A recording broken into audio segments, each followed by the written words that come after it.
반갑습니다. 원불교 성가 감상담을 나누고 있는 방길튼 교무입니다. 벌써 몇 곡 했네요. 제가 늘 말씀드리지만 이 성가 감상담은 말 그대로 감상하는 겁니다. 자유롭게. 그 길튼교무라는 이 필터를 통해서 제 나름대로의 감상을 나눠보는 거예요. 그래서 아마 자유롭게 많은 성가들을 감상을 이렇게 나누어 봤으면 좋겠어요. 왜 그냐? 내 느낌은 누구 거요? 자기 겁니다. 자기답게 자기의 이 감각으로 모든 것을 해독해보고 그것이 많은 사람하고 공감돼서 서로 공유할 수 있는 그러한 원불교 성가를 나누는 그러한 우리 교도님들이 되기를 바랍니다. 자, 오늘은 성가 37장 일체중생 제독기로 석존성탄절 노래, 부제가 석존성탄절 노래입니다. 유허일 선지님의 작사고요. 김세영 작곡가가 작곡한 노래인데요. 이것에 대해서 살펴보도록 하겠습니다. 자, 이 석존성탄절 노래를 작사하신 유산 유허일 교무님은 한문을 진짜 잘하신 분이에요. 어려서부터 한문을 잘하셔 사서오경에 통달하 있고요. 또 독립투사들과 긴밀한 관계를 갖고 있어서 일본 경찰들이 늘 따라다녔어요. 감시대니 그때 이제 요시찰 인물이라 아주 시찰을 해야 되는데 그것도 요자가 붙어요. 아주 그냥 요긴하다 또는 그 있잖아요. 그런데 그때 쓸 때 요자 쓰잖아요. 요시찰 인물을 지목받아가지고 있는데 그래서 교직에 오랫동안 봉직하다가 원기 17년 10월에 51세 영산에서 일산 이재철 선진의 인도로 보경 6대요령 초기 교서예요. 대종사님의 지으신 초기 교서인 보경 6대요령을 탐독한 후에 대종사님께 대종사님께 제자가 돼서 허일 이게 빌허자 하나 일자 허일이라는 법명을 바꿔서 출가를 하게 된 그러한 인물입니다. 이 유산 유허일님의 또 특징 중 하나가 이분이 한글의 조예가 깊었어요. 한글. 그 당대 일제시대 때 한글을 연구하셨던 분이에요. 이분이. 그래서 우리 초기 기록물에 보면요. 재미있게도요. 한글 예외 때 한글에 대해서 강연도 하시고 그러셨어요. 이게 중요한 대목이죠. 한글에 대해서 말씀을 하시고 해방 우리가 일제 강점기를 이제 너무 해방되고 난 뒤부터는 한글에 대한 강의도 대중 강의를 많이 하신 분이 바로 유허일이라는 분이죠. 이게 사회적으로도 굉장한 그 능력을 많이 갖고 계신 분입니다. 우리가 보통 석존성탄절을 언제 주로 부르냐면 부처님 오신 날 원불교에서는 석존성탄절이라고 하죠. 이날 주로 부르는 노래입니다. 이게. 유허일님은 그 얘기를 하나 이제 해보겠습니다. 그 대종사님께서 유허일님을 스카우트 하고 싶었던 거예요. 우리가 이제 요즘 말로 하면 스카웃이죠, 스카웃. 예, 제자 되는 거, 스카웃. 일산 이재철 선지님과 영산에 가시던 유산님을 이렇게 스쳐 지나가요. 이렇게. 그러니까 어떻게 말하냐면 이 사람이 우리 교단에서 큰 일을 할 사람인데 하면서 굉장히 이렇게 필요로 했던 것이에요. 이렇게 돼서 친구예요. 이게 이재철 선진하고 유허일 선진은 친구가 아니에요. 영산의 친구. 그러니까 이재철 선진이 결국은 권을 해서 입교가 된 거예요. 이게 친구가 친구를 입교하는데 대종경 교답품 34장에 보면 이런 말씀이 있어요. 세상에 이름 있는 사람으로 입교만으로도 사람들에게 권면이 되어 회상을 드러나게 하는 인물이 있다라고 말을 하죠. 이 대표적인 분이 누구냐면 유허일 선지님이라는 겁니다. 유허일 교무님은 이 선지님은 출가 후에 교단의 중요한 요직을 맡게 되는데 원불교라는 재단법인을 설립할 때도 이 사회적 친분이 있어서 귀중한 역할을 많이 하고요. 원광대학 설립에도 아주 그 공헌을 많이 하게 됩니다. 자, 여기서 이제 한 가지 살펴볼 것이 소태산 대종사 비문. 소태산 대종사 비문이라고 할 때, 원래 이름이 원각성존 소태산 대종사 비명 병서 이렇게 되죠. 그러니까 이 그 서문을 누가 썼어요? 이 글을 정산종사가 쓰시는데 사실은 앞에 누가 먼저 이렇게 쓰도록 했냐면 이게 유허일 선지님께서 대종사 성탑 비서병명 이런 말로 한번 쓰셔요. 그리고 또 다음에 이군일 교문 호사님이죠. 이군일 선지님께서 대종사 성탑 비명이라고 또 글을 써요. 근데 이 두 작품에서 정산종사가 결국은 그 글이 굉장히 좋아요. 그 글이 나쁜 글이 아니에요. 굉장히 뛰어난 글이에요. 명문입니다.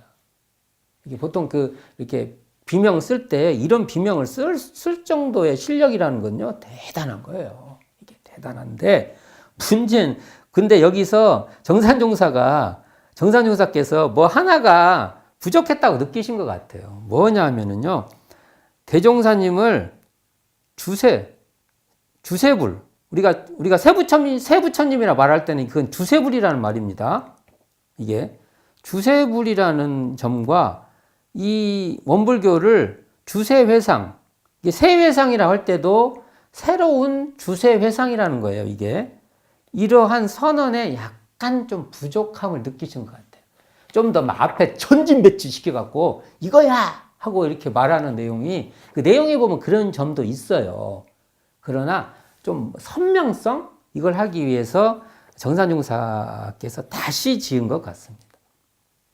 그렇다면 소태산 대종사를 주세불로 원불교를 주세회상으로 보는 이 지점으로 석존성탄절 노래를 봐야 된다는 것입니다.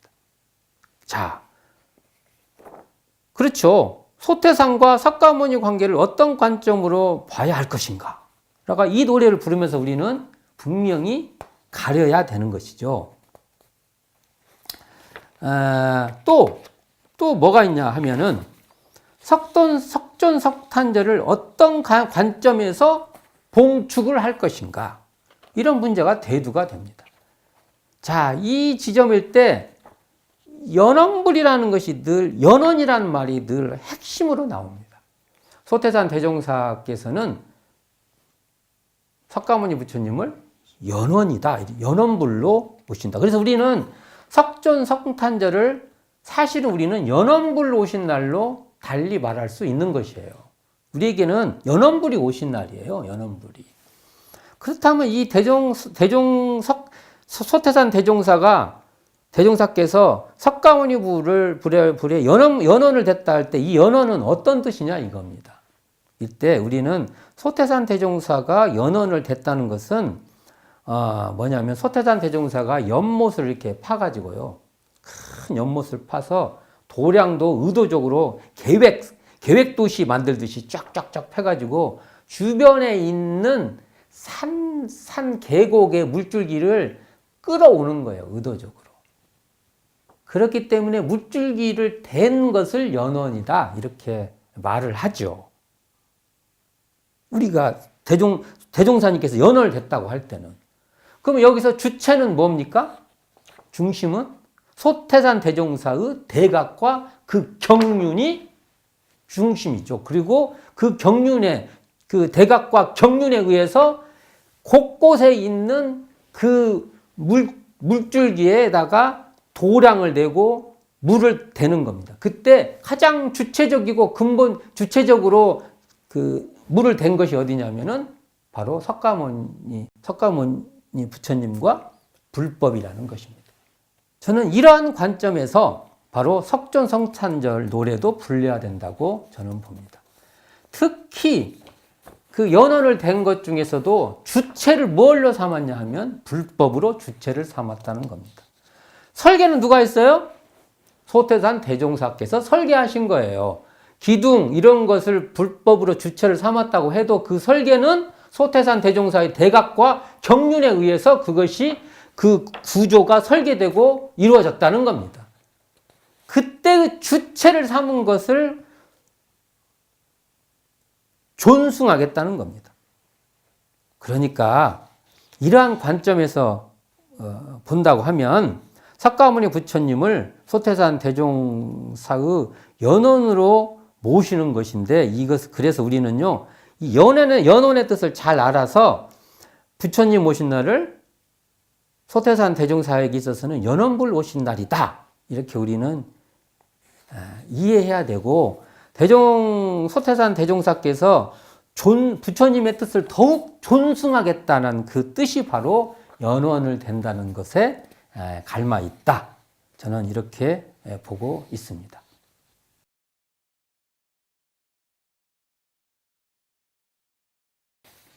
성가 37장 일체중생 제도키로, 이 석존성탄절, 부제가 석존성탄절 노래죠. 이 노래의 가사를 좀 살펴볼 필요가 있습니다.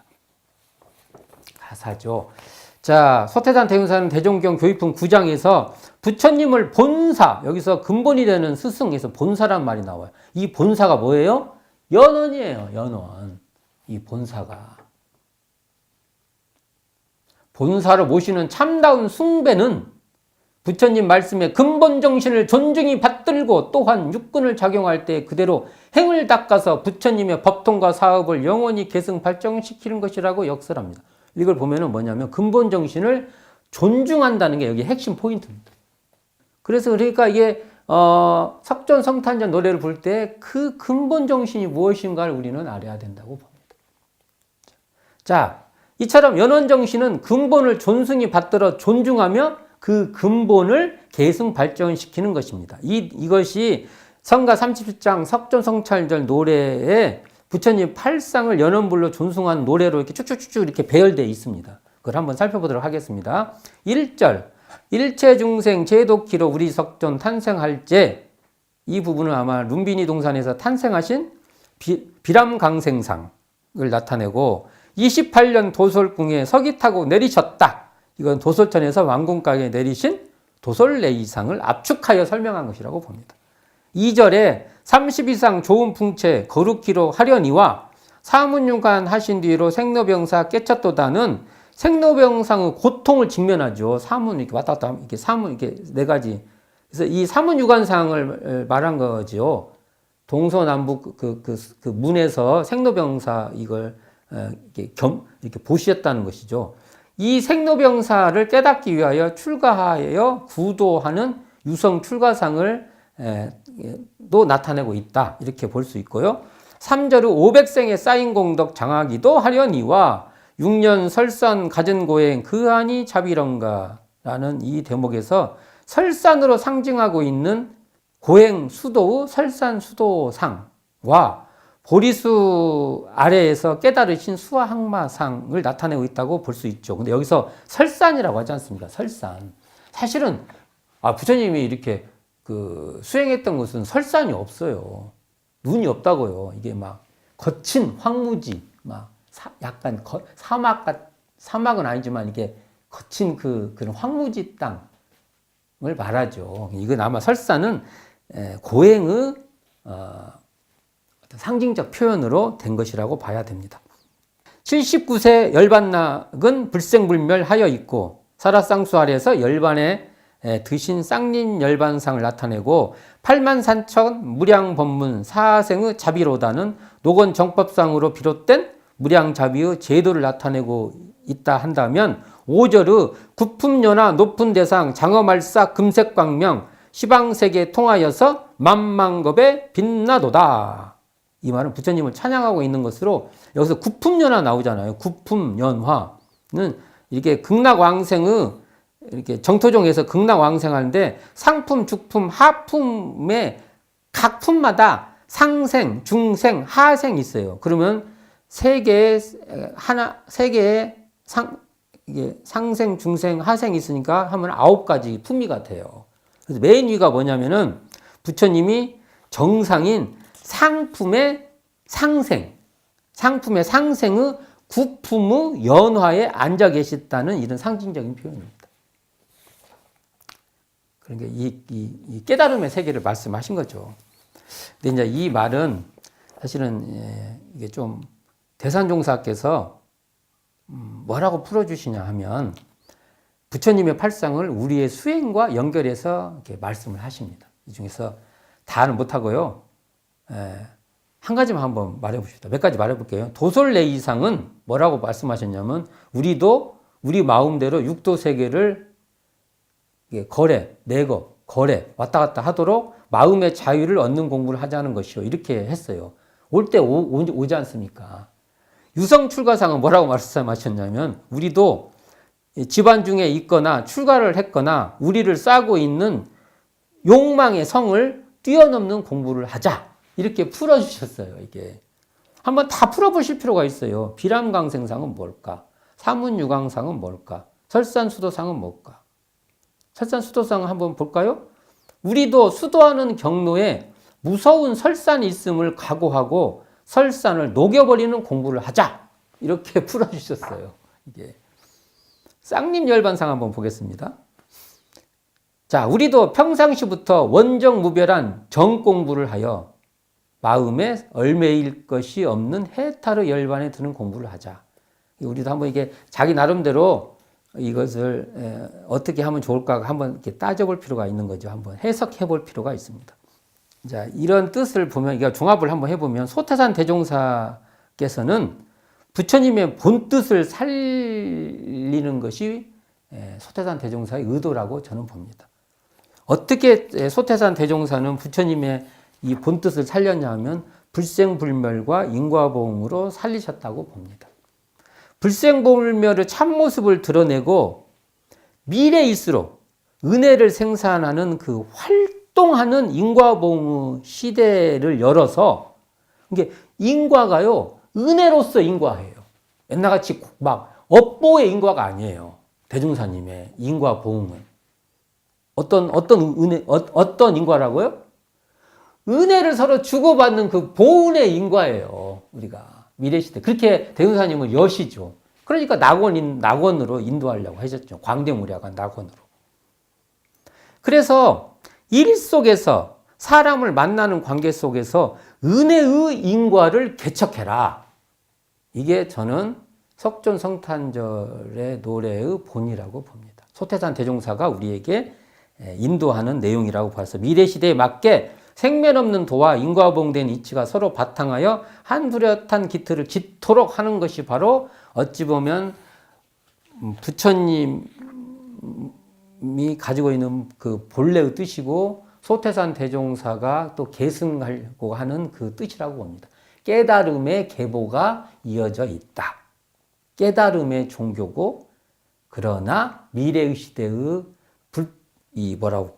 물질문명 시대에 맞는 정신개벽을 하는 그러한 주세불, 새로운 시대를 책임질 그러한 부처님, 그러한 회상은 소태산 대종사가 열어주고 있다라는 그 소태산 대종사의 가르침의 연원이 바로 석가모니 부처님이고, 부처님 오신 날이고, 결국 우리 석존성탄절이다. 이렇게 봐야 된다고 봅니다.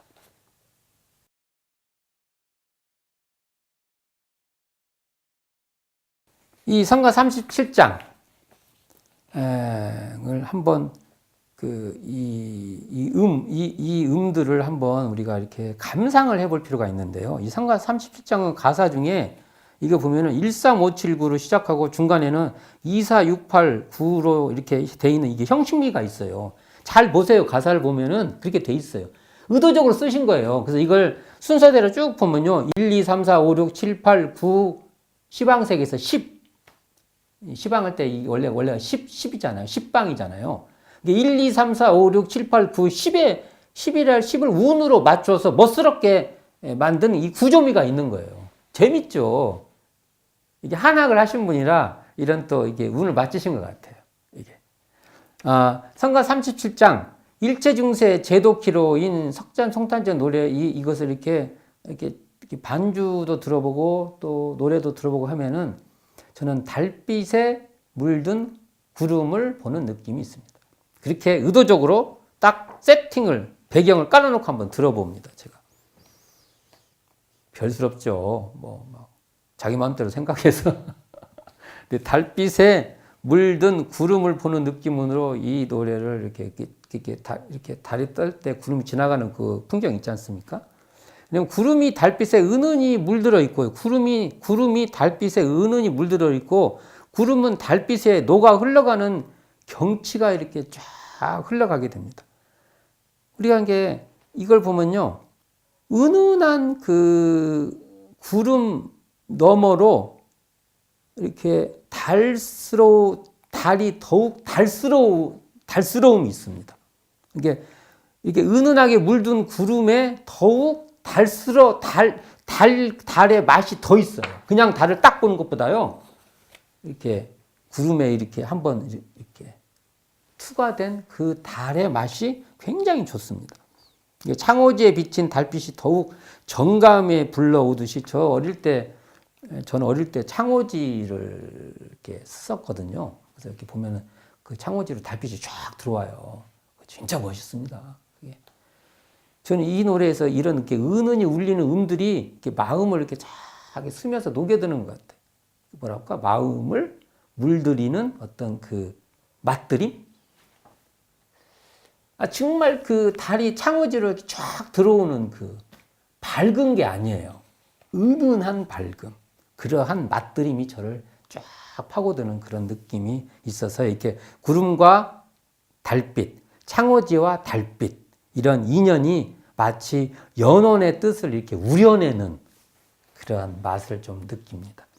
성가 31장 일체중생 제독기로는 석돈 성탄절 노래라는 부제가 달린 노래로서 김세영 작곡가가 작곡했고 원기 28년 1943년 성가위원회에 의해서 성가로 제정되어 현재 석존 성탄절 경축식에서 부르는 경축 노래로 많이 불려지고 있습니다. 네. 오늘은 성가 37장 일체중생 제독기로에 대해서 성가 감상담을 나누어 보았습니다. 지금까지 방길튼 교무였습니다.